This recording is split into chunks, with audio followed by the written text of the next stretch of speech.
Alright, Shalom. First and foremost, I want to give all glory, praise, and honor to Yahweh, Ba'Shem, Yahweh Shai. Double honors to the apostles and elders of Great Millstone who lead, teach, and rule well. And honors to you, Akim, pushing the word across the four corners. I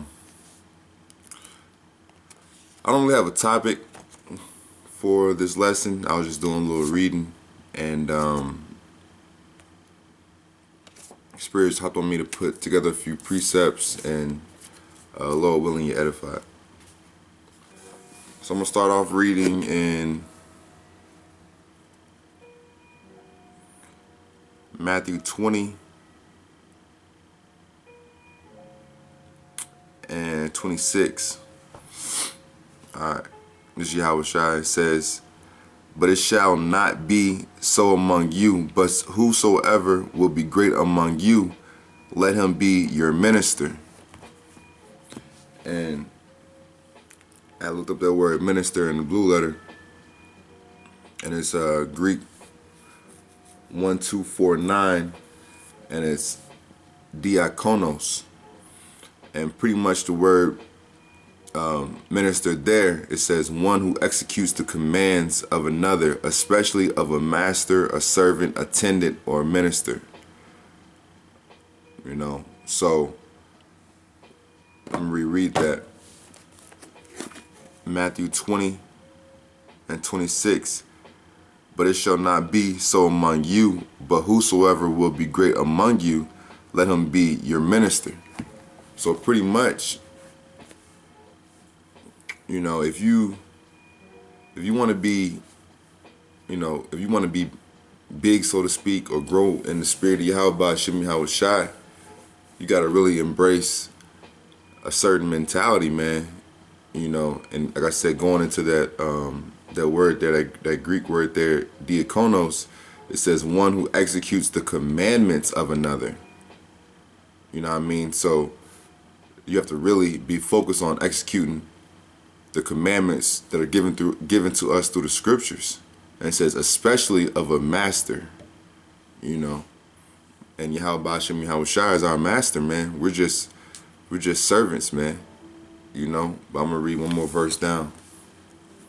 Matthew 20 and 27. "And whosoever will be chief among you, let him be your minister." Slakia. Let me reread that. "And whosoever will be chief among you, let him be your servant." And it's Yahweh Shai, man. Because a part of like the previous verse going into being a minister, a part of executing the commandments of Yahweh Ba'Shem Yahweh Shai is being a servant, man. Being a willful servant. What scriptures say, if those who find or seek their life, roughly paraphrasing, shall lose it, but those who lose their life for me and my name's sake shall gain life everlasting, man. Like, we all hopefully weighed the cost, man, before we came into this thing. And it's not about you exalting yourself, man. It's really about you pushing yourself down, man. Because you gotta understand, don't forget, how it was why you even came down, man, to the camp. Why you were so thirsty for the truth, man. Because the world was fucking with you, man.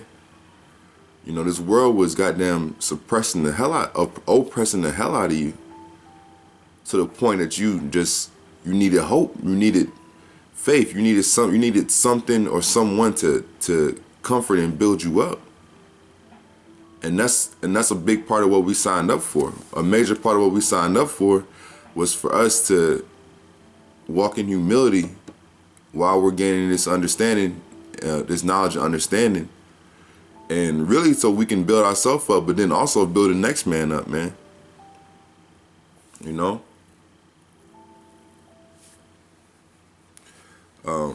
Matthew 20 and 28. "Even as the Son of Man came not to be ministered unto, but to minister, and to give his life a ransom for many." And of course, Yahweh Shai being the pinnacle, the ultimate example, man, of what this thing's all about. He comes in the volume of the book, and it said, even as the Son of Man came not to be ministered unto. You gotta, of course, we're gonna always go off, Yahweh Shai being the only one who walked the earth being perfect. But really, the ultimate goal is for you to, at some point, not be ministered unto, man. Not to be attended or served to, so to speak. The ultimate goal is for you to be built and be so strong in the faith that you become the minister, man. You become the attendant. You become the one to embody the, walking in the spirit of Yahweh Hashem Yahweh Shai. The Yahweh Shai wasn't following the disciples. The disciples were following Yahweh Shai. Why? Because he has so much of the spirit of the Most High running through his body, man, that he ultimately became a servant to the men and the people and the multitudes following him. He was that humble in spirit and had that much knowledge and understanding, man, that he was doing the ministering. He was being the servant. He was pouring out the spirit of the Most High on the people around him. I'm going to start over from verse 28. Even as the Son of Man came not to be ministered unto, but to minister. And once again, that word minister going into being an attendant. Being someone who walks, or who executes the commandments of his master. We're supposed to be executing the commandments of these scriptures, man. We're not supposed to get to a point that we can, quote certain precepts or break down certain dark sayings, but then be an asshole, man, for lack of a better word, man. No, it's not all it's about, bro.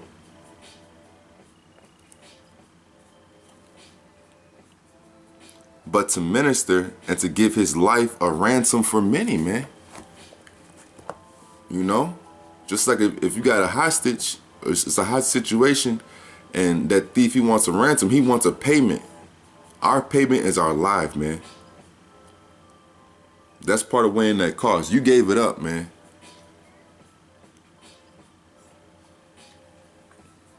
When you put on this garment and you cross that line, and you were so-called, a self-proclaimed man of the Lord, you gave your life up, man. Your life is no longer yours.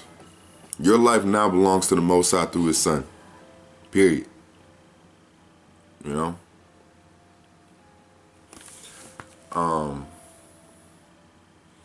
going to continue reading down. Verse 29. And as they departed from Jericho, a great multitude followed him. And behold, two blind men sitting by the wayside, when they heard that Yahweh Shai passed by, cried out, saying, Have mercy on us, O Lord, thou Son of David. And the multitude rebuked him. And the multitude rebuked them, because they should hold their peace. But they cried the more, saying, Have mercy on us, O Lord, thou Son of David. And Yahweh Shai stood still and called them, and said, What will ye that I shall do unto you? They say unto him, Lord, that our eyes may be open. So Yahweh Shai had compassion on them and touched their eyes. And immediately their eyes received sight, and they followed him. So here it is. You got Yahweh Shai and a multitude of people walking to or traveling to Jericho, and you got two men in need, man. They needed something of the spirit of Yahweh Hashem Yahweh Shai. They needed it to the point that they are probably yelling out, honestly, being for lack of a better word, a nuisance, man. You know, you got your Howard Shy, you know, you got the men of the Lord, you got a multitude, you know, traveling in direction. And you got two blind men. The scripture said that they heard of Yahweh Shai passing by. They can't see. They heard. And just hearing that and having the faith of Yahweh Shai, Yahweh Ba'Shem Yahweh Shai, you know, the Most High and the only begotten Son in the flesh walking by, they cried out, man, to the point that all the people were trying to shut those men up. But what did Yahweh Shai do? He became a servant unto those men, man. You gotta think about it. I mean, and you know, that's kind of synonymous with us, man. When we go on the highways and the byways, damn near everybody that walks by think we're fucking crazy, man. And fuck it, you know, if we're made a spectacle for Yahweh Ba'Shem Yahweh Shai's sake, so fucking be it, man. But you're gonna have certain people who need the spirit of Yahweh Ba'Shem Yahweh Shai so much that you may be the only person to see it. And if the spirit reveals it to you that you're the only person to see it, what are you gonna do? Are you gonna go with the multitude and just say, nah, man, they're being a nuisance, man, I can't, man, I'm not dealing with that, man? Or are you gonna follow the spirit? Yahweh Shai was the only one that stopped. And he asked them what? He said, what? He said, verse 32, and Yahweh Shai. So you gotta think, man, you know, the apostles, you know, they always say, you know, really try to envision what the words are saying. Imagine yourself being in what you're in the place that you're reading. You know? So you got, this had to be a pretty dramatic scene, man. And it said, verse 32, and Yahweh Shai stood still. So you got everybody moving, and the man that everybody was following, he stood still and called them and said, what ye that I shall do unto you? What need do you have of me? What need do you have of the spirit that my Father placed in me? What do you need, man? What do you need? Your faith in just hearing about me and the power given to me through my Father is so strong. It's so powerful that you're pretty much stopping this whole ministry, right? Stopping this whole train because you need something. What do you need, man? They said unto him, Lord, that our eyes may be open. That's what they needed. They were blind. They knew exactly what they needed. But it took Yahweh Shai to stop everything he was doing for that moment and to ask them, look, man, what do you need, man? So Yahweh Shai had compassion on them, man. You got the whole world, so to speak, and that, you know, that whole world, that ministry, that world, that's a little world, you know, going to select a distinct group, that is a world, against those men in that moment. But what? Yahweh Shai had compassion on them, man. He didn't harden his heart against them because they were going against the masses. They were going against the masses because they needed something that much. So Yahweh Shai had compassion on them and touched their eyes, and immediately their eyes received sight and they followed him. He gained more disciples, man. He gained more people that believed in him and the Father through him taking that brief moment to ask them what they needed. He saw them crying out. I'm gonna go to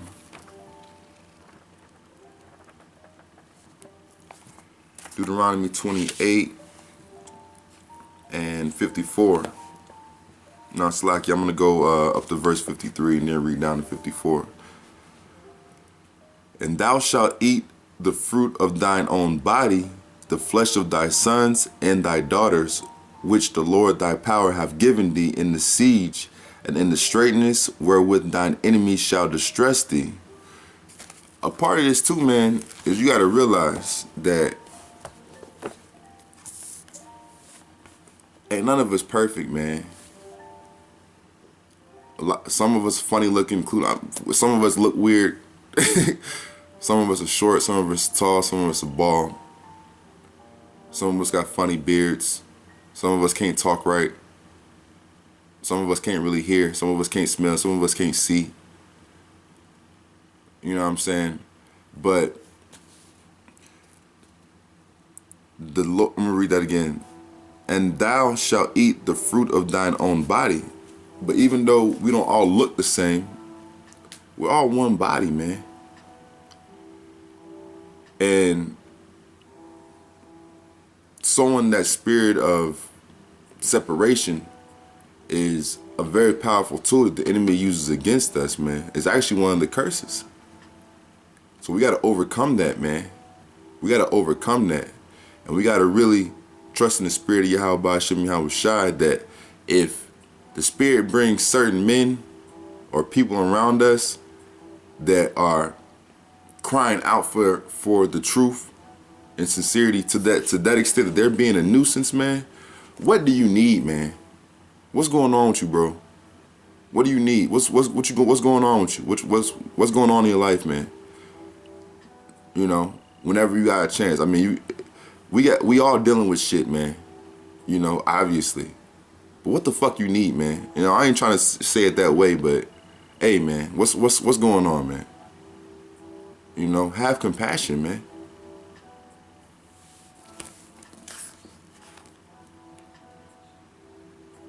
The flesh of thy sons and of thy daughters, which the Lord thy power hath given thee in the siege, and in the straitness wherewith thine enemies shall distress thee. Once again, sowing this discourse, man, and this spirit of separation. This is a tool that the enemy uses, man, to keep us separated. Because the enemy knows if we come together, our power. He loves that, man. He loves to see the brethren together, man. We were created to be together.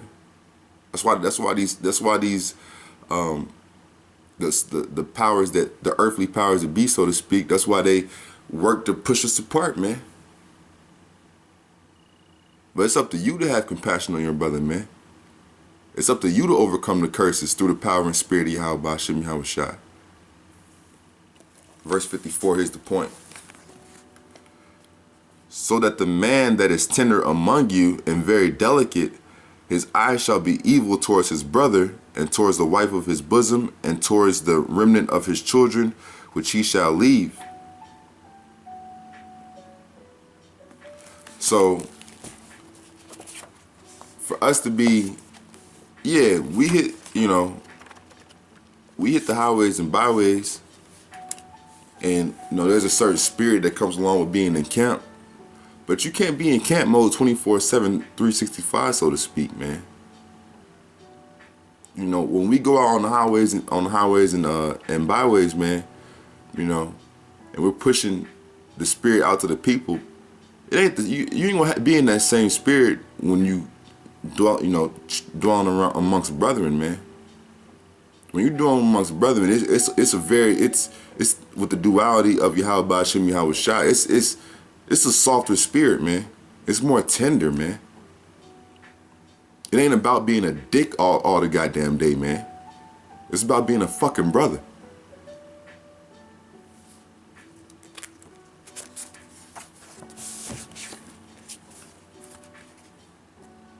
I'm gonna finish off in 1 Corinthians 3.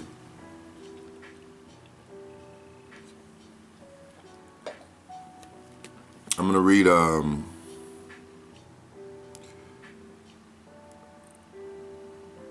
verses 1 through 10. And I, brethren, could not speak unto you as unto spiritual, but as unto carnal, even as unto babes in Hamashiach. Because at some point, even if you're a veteran in the truth, man, in the camp and being in this thing of ours, at some point you were a babe, man. Babies be crying out, man. Anybody who's been around a baby, you know what's up. Babies cry out. Really, when a baby cries, it needs something, man. And it's up to that caregiver to figure out what that babe needs. But it says, I'm gonna reread that. And I, brethren, could not speak unto you as unto spiritual, but as unto carnal, even as unto babes in Hamashiach. Because it ain't, when you're a babe in this spiritually, it ain't really about the deep, dark things, man. It's really about the more carnal things. How to control your mouth, how to move properly, how to deal with things in the world. That's really more the milk, man. Because you got to understand how to just get through in this world before you can even get into the deep spiritual things. You got to understand how to actually deal with the worldly hell that you're going through. How to take care of your car. How to manage your finances. Like, really, that's where it starts, man. It starts with the more carnal things. Because you can't really be be pushing heavy stuff into a baby, man. A baby needs to have that damn diaper change, man. Have food and water. And to be rocked every once in a while, man. That's it. Baby can't even crawl and walk. That's it, man. It's the basics, man. Clean a damn diaper, man. Verse 2. I have fed you with milk and not with meat. Keep it simple. For hereunto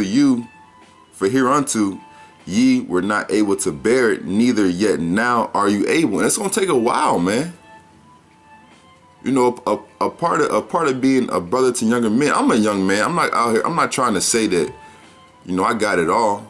But men dealt with me to even get me to the point, even get me to the level I am now. And I'm not saying I'm deep or heavy, nothing like that, but I had to get to where I am now. Still being a babe, a growing babe. Men dealt with me accordingly, man. You got to do the same thing. You got to remember when you was a babe, man. For ye are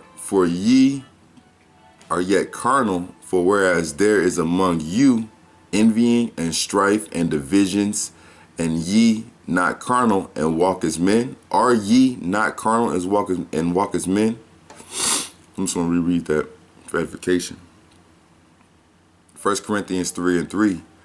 For ye are yet carnal, for whereas there is among you envying and strife and divisions, are ye not carnal and walk as men? So even for myself, as I grow in this thing, man, you got to understand that, man, you ain't shit, man. Even if you begin to get the deep, dark sands of certain things, you still got freaking envying and strife, and whether you realize it or not, certain emotions towards your brothers, man. You still carnal. You still in the flesh. You still in these chains of darkness. Don't blow your own head up, man, because you understand, certain precepts and certain breakdowns, man. And that's what all goes back to the model, man. Yahweh Shah being the ultimate servant and the ultimate minister, man. The ultimate attendant to the body.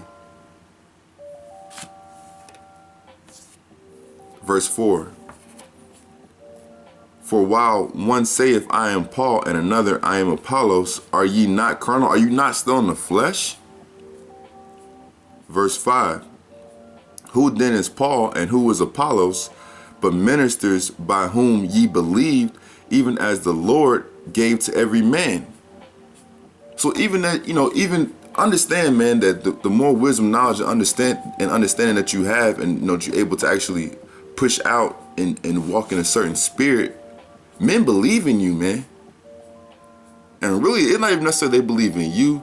They believe in the spirit that they believe that you have, man, working with you, man. Don't crush a man's belief, man.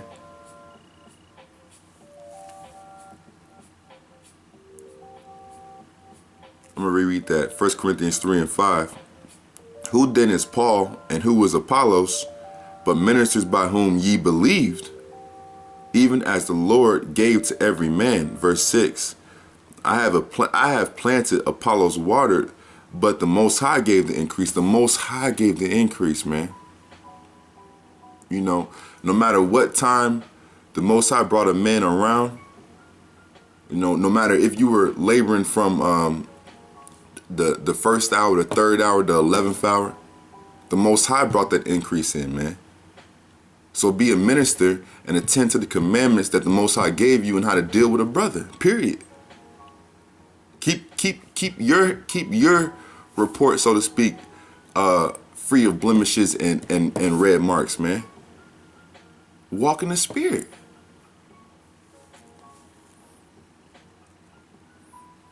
Verse 7. So then neither is he that planteth anything. So even if, just like Paul said, he planted, Apollos watered, but he's nothing. Because the increase ultimately belongs to the Most High. Humility, man. Humility. But neither he that watereth, but Yahweh, Ba'ashem Yahweh Shai, no, but Yahweh that giveth the increase. The Most High gives the increase, man.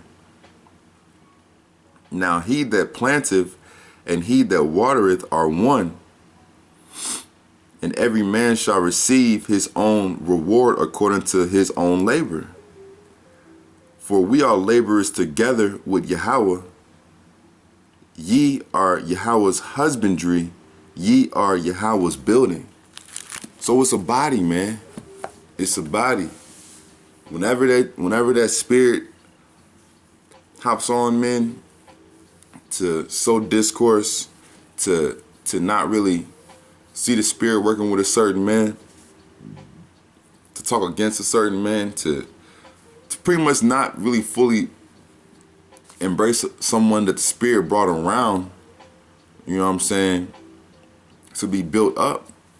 If the spirit brought him around, for whatever period that man is around, man, he's a fellow laborer with you, man. So in someone not recognizing that, you're actually going against the spirit, man. You ain't walking in the spirit when that happens. It's a demon. I'm going to reread that verse. 1 Corinthians 3 and 9. For we are laborers together with the Most High. Ye are the Most High's husbandry. Ye are the Most High's building. Verse 10. According to the grace of the Most High, which is given unto me as a wise master builder, man. You have to utilize wisdom. You know, it starts with getting, knowledge and understanding, but you got to utilize wisdom to ultimately become a master builder, man. You know, a master builder can take great pieces and great parts and make something beautiful. A master builder can take shit parts, man, and use that wisdom and experience to put it together to make something beautiful. You know? I have laid the foundation, and another man buildeth thereon. But let every man take heed how he buildeth thereon. So, hey, man, brothers need to be conscious of how they building, man. Because like I said, the Most High brings the increase. So the Most High wants men around for certain reasons. But your job is to be the best builder that you can be with that brother or with brothers while they're around, man, period, man. Be a master builder. Take great pieces and build with it. Take good pieces and build with it. Take pieces and build with it. Take this piece, I can't use this shit, man. With the wisdom I have as a master builder, I know if I put this in my building, it's gonna fuck shit up. Fling it through the spirit. But don't just be flinging it just because. Don't be an unwise builder, man. And take things that you can actually use and just put it to the side because it's not great, man. You know. This piece ain't, perfectly, cut perfect, Nah, use wisdom, man, and pray to the Lord that, you can actually see overcome those curses and have a more tender eye towards men, man. And build properly on the foundation, build properly on the increase that the Spirit has brought to us, you know what I'm saying? It's a lot of work to be done, man. We need laborers, man. The scriptures say pray for laborers. So don't just push laborers to the side, because they don't fit a certain criteria that you have in your mind at the moment. Nah, man. You utilize wisdom. Work to become a master builder. Trust in the Spirit. Be a brother. Be tender. Have compassion. But I'm gonna close out with that. I want to give all glory, praise, and honor to Yahweh, by Hashem, Yahweh Shai. Double honors to the apostle and elders of Great Millstone who lead, teach, and rule well. And honors to you, Akim, out there pushing the word in truth, sincerity, Lord willing, you will edify. Until next time, Shalom.